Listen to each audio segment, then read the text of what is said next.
In Tae Geuk Il Jang, there is a punch, and it is thrown to the middle section.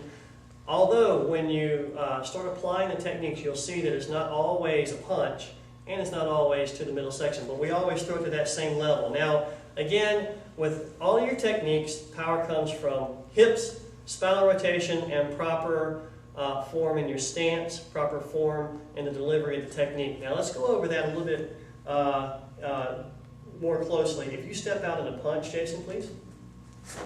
Okay, square your shoulders.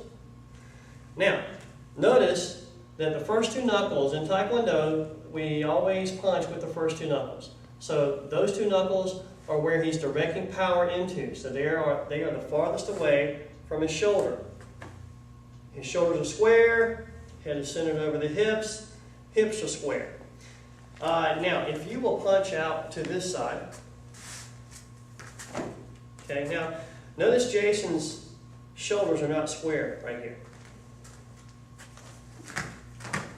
If you don't square your shoulders, it causes compromise in your stance. All right?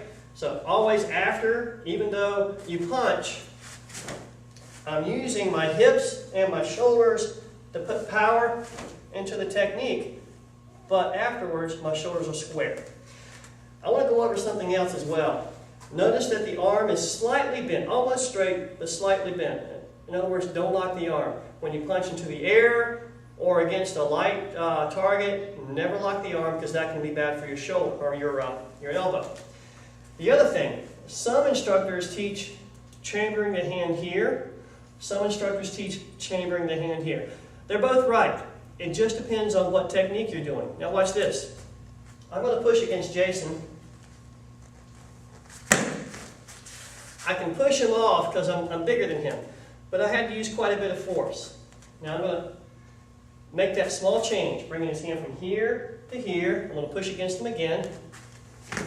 And it doesn't take very much force to draw him off. Go back to the stance, please. So if he can push harder, square your shoulders.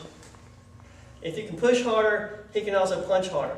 Now, small things in the stance make a big difference. Now I'm going to just turn, let's switch stances.